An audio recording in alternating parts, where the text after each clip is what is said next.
안녕하세요.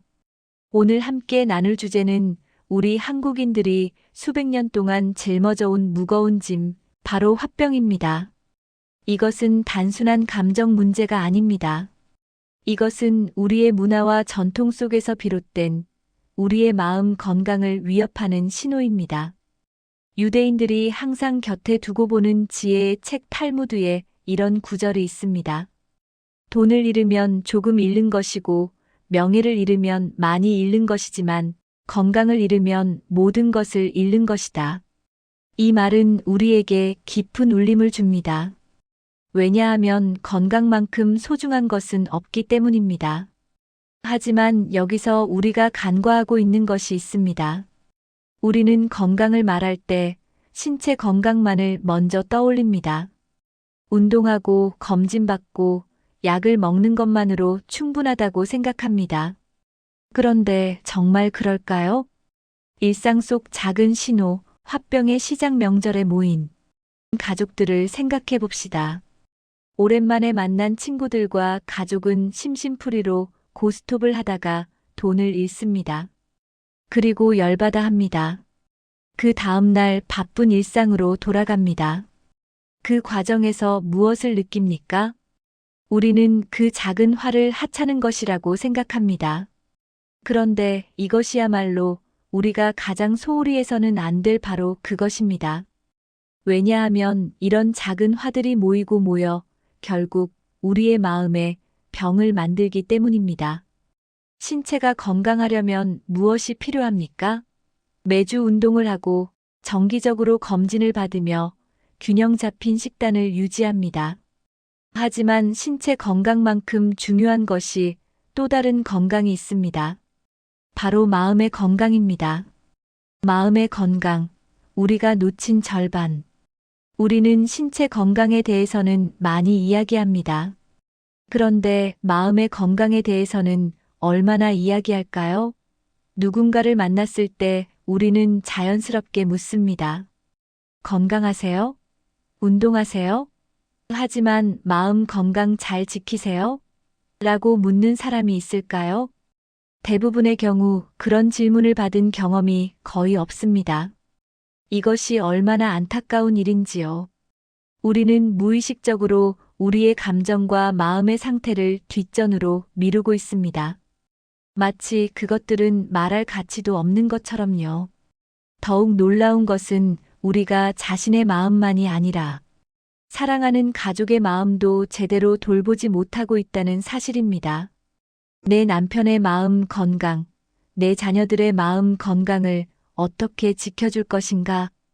이 질문에 대한 명확한 답을 가진 사람이 얼마나 될까요? 이것은 어쩌면 우리 사회가 받은 가장 큰 숙제일 수도 있습니다. 마음의 건강이 무엇인지 알고 어떻게 지킬 수 있는지를 구체적으로 배운 경험이 거의 없기 때문입니다. 한국인만의 병, 화병의 진실 흥미로운 사실이 있습니다. 전 세계적으로 정신병을 분류하는 국제진단 체계가 있습니다. 그곳에 화병이라는 진단명이 올라 있습니다. 그런데 이 화병은 어디서 주로 나타날까요? 바로 한국입니다. 화병은 한국인, 특히 한국 여성들에게만 나타나는 문화특이적 증후군입니다. 이것이 무엇을 의미할까요? 이것은 우리의 문화, 우리의 생활 방식, 우리가 감정을 다루는 방식과 깊은 연관이 있다는 뜻입니다. 특히 놀라운 통계가 있습니다.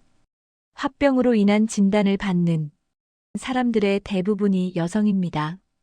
최근에는 약 7대 3의 비율로 여성이 남성보다 훨씬 더 많습니다. 과거로 갈수록 그 차이는 더욱 컸습니다. 왜 이런 현상이 일어나는 걸까요? 그 답은 우리의 문화 속에 있습니다. 바로 참음의 문화입니다.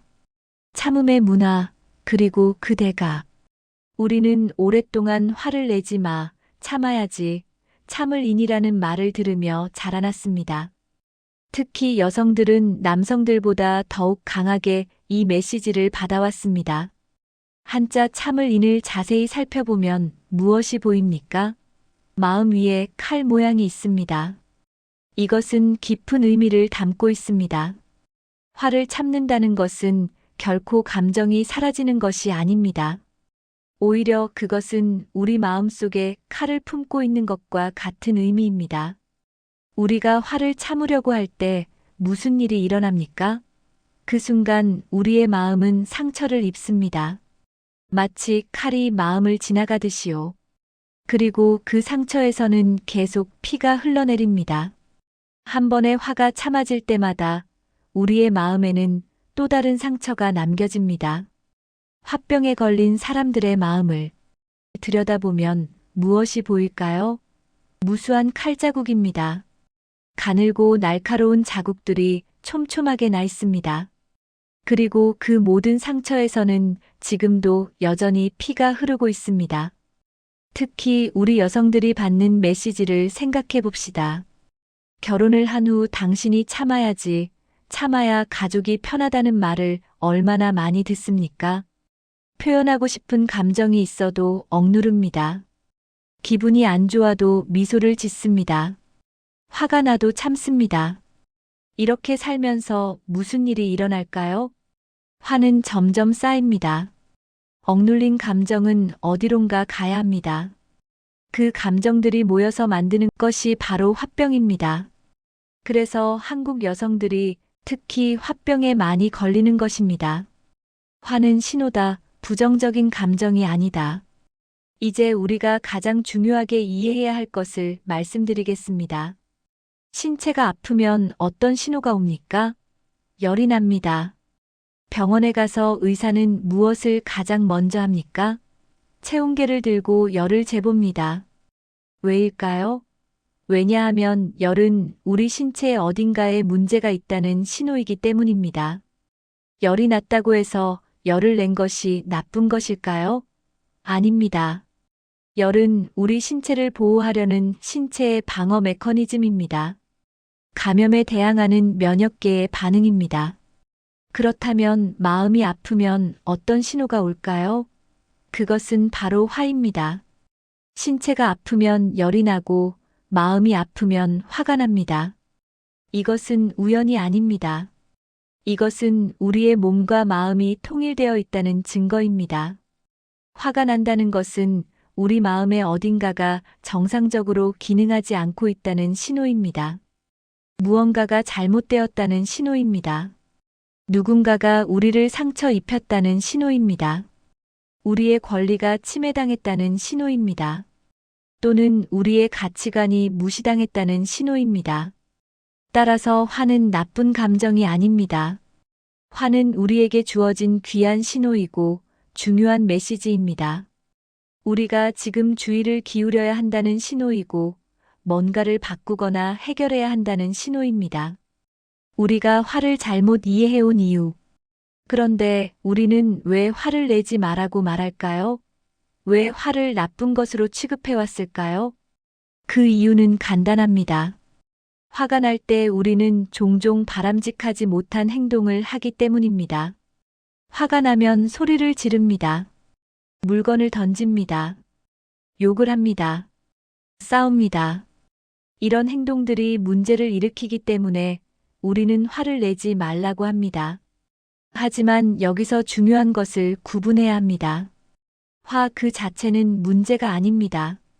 문제는 화를 어떻게 표현하는가입니다. 화가 나는 것은 자연스럽습니다. 화가 안 나는 것이 오히려 이상한 것입니다. 우리가 살면서 누군가에게 상처를 받지 않고 우리의 권리가 침해당하지 않으며 부당한 일을 당하지 않는다는 것이 가능할까요? 불가능합니다. 따라서 화를 내지 말라는 말은 잘못된 지시입니다. 올바른 지시는 이것이어야 합니다. 화가 날 때 그 화를 바람직한 방법으로 처리하라. 실제로 화가 나야 할 때 화를 못 내는 사람은 어떤 상태에 있을까요? 그 사람은 마음에 문제가 있는 사람입니다. 자신의 감정을 억누르는 사람입니다. 자신의 권리를 포기하는 사람입니다. 이런 사람들은 화를 안 내는 것이 아니라 화를 쌓고 있는 것입니다. 마치 저수지에 물을 가두어 두는 것처럼요. 그러다가 그 저수지에 둑이 터지면 어떻게 될까요? 걷잡을 수 없이 물이 흘러나갑니다. 그 순간 표출되는 화는 평상시의 화와는 전혀 다른 모습입니다. 일상 속 화, 제때 풀어야 하는 이유. 우리 주변을 보면 흥미로운 사람들이 있습니다. 별것도 아닌 일에 유독 크게 화를 내는 사람들입니다. 뭐 이 정도로 화를 내냐고 생각할 정도로요. 하지만 그 사람이 크게 화를 내는 이유는 그 상황 때문만이 아닙니다. 그 사람은 평소에도 화가 쌓여 있기 때문입니다. 마치 풀어진 스프링처럼 조금만 눌러도 급격히 튀어나가는 것처럼요. 따라서 누군가가 일상에서 작은 일에 큰 화를 낸다면 우리는 그 사람을 질책하기보다 그 사람의 마음을 살펴봐야 합니다. 이 사람은 평소에 화를 못 풀고 있구나. 이 사람의 마음이 지금 힘들구나라고 느껴야 합니다. 그렇다면 우리는 무엇을 해야 할까요? 그 사람의 화를 빨리 풀어줘야 합니다. 말로요. 경청해줘야 합니다. 공감해줘야 합니다. 화를 푸는 가장 효과적인 방법은 우리는 살면서 화를 효율적으로 어떻게 풀어야 하는지 배운 적이 있을까요? 학교에서는 어떻습니까? 집에서는 어떻습니까? 대부분의 경우 아무도 가르쳐 주지 않습니다. 우리는 부모님이 화를 푸는 방식을 보면서 자연스럽게 배웁니다. 우리의 부모님도 그들의 부모님으로부터 배웠습니다. 하지만 만약 그 방식이 건강하지 못하다면 어떻게 될까요? 그 불건강한 방식이 세대를 통해 반복됩니다. 이제 우리는 다른 방식을 배워야 합니다. 더 건강한 방식을 배워야 합니다.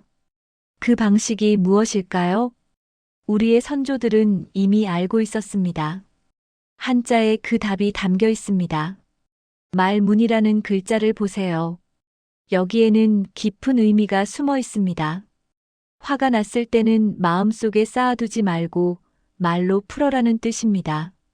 우리가 아이들을 키울 때 자주 하는 말이 있습니다. 싸우지 말고 말로 얘기해. 라는 말입니다.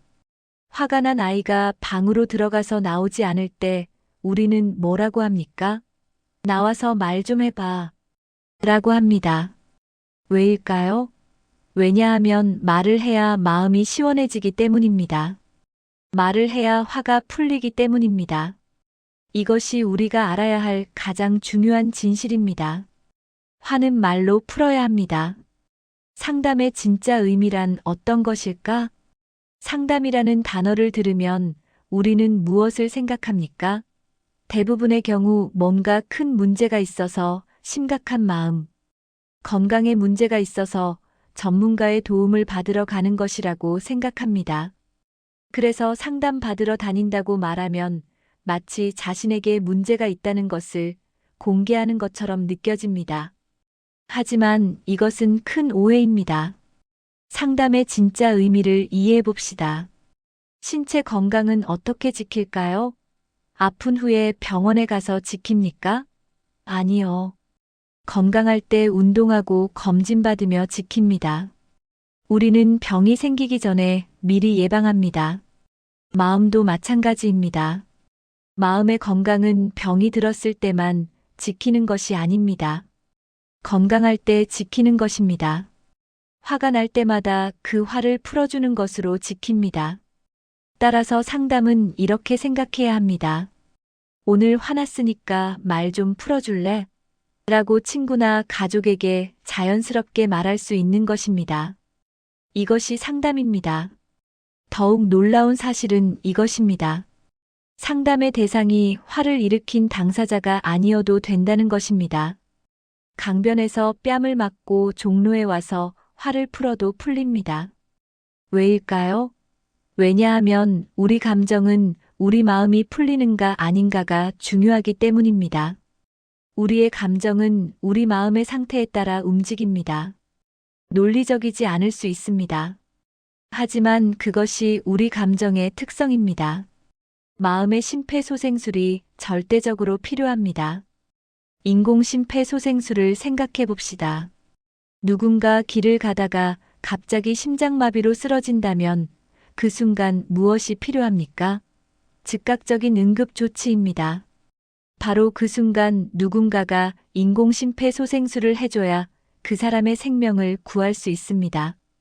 전 국민이 인공심폐소생술 방법을 배워야 한다고 말합니다. 왜일까요? 그것이 신체의 응급 상황을 다루는 유일한 방법이기 때문입니다. 마음도 마찬가지입니다. 누군가 갑자기 마음이 아파서 힘들어할 때, 누군가 화로 인해 고통받을 때, 그 순간 무엇이 필요합니까? 즉각적인 응급조치입니다. 바로 그 순간 우리가 그 사람의 마음속 화를 풀어주고 그 사람의 아픔을 함께 느껴주고 말로 위로해줘야 합니다. 따라서 우리는 모두 마음의 심폐소생술 방법을 배워야 합니다. 그것은 어렵지 않습니다.